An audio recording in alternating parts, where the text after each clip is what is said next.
All right, let's run through quickly some peace or panic on a couple players that have underachieved lately. How about Zay Flowers? Bursts onto the scene week 1. He's going to be the number 1 wide receiver in Baltimore.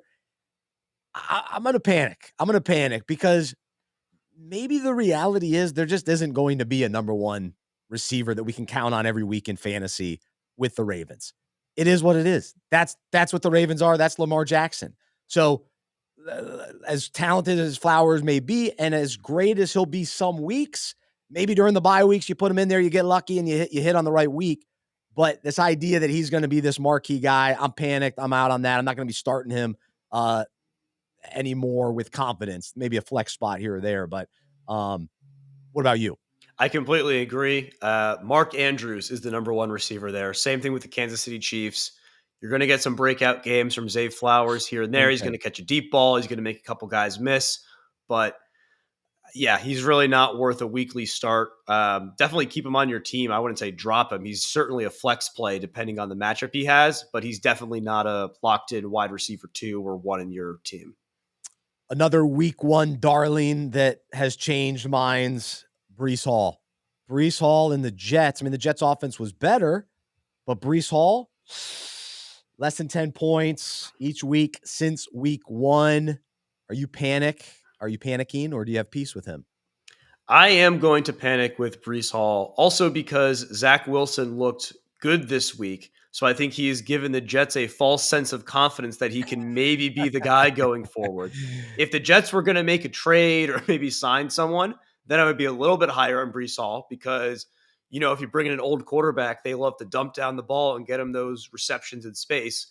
Zach Wilson, not as much. So yeah, I was not super high on Breece Hall going into the season just because of the injury concerns and the timeshare with Dalvin Cook. And now that the offense is not going to be elite, having a timeshare or, you know, not getting in the red zone is really not going to help his fantasy value anymore. So I am panicking with him.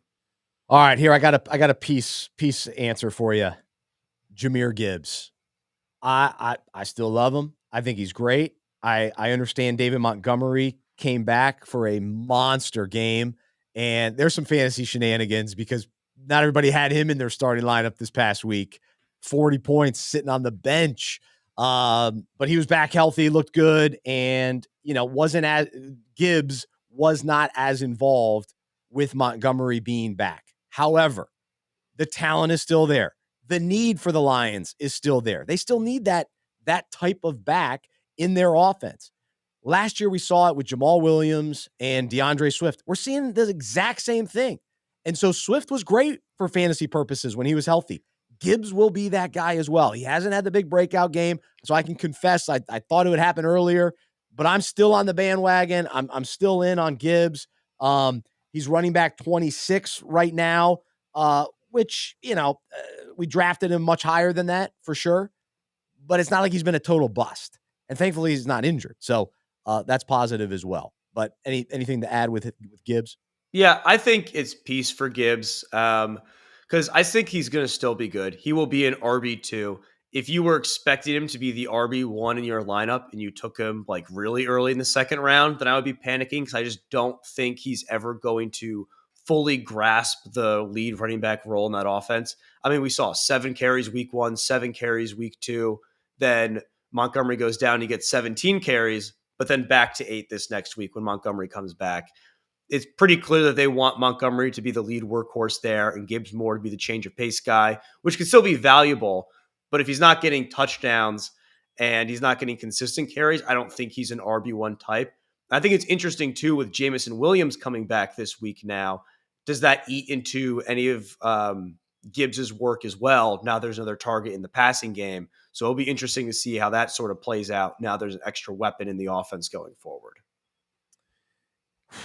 Yeah, they got a lot of guys there. I mean, the Lions are a legit team, and I like having, whoever you got. If you got Lions players, feel good about that. I'm hoping they can get down in a game so they can do some dump offs to Gibbs. But they've been winning games. They're playing well. Other than that weird Seattle game that they lost.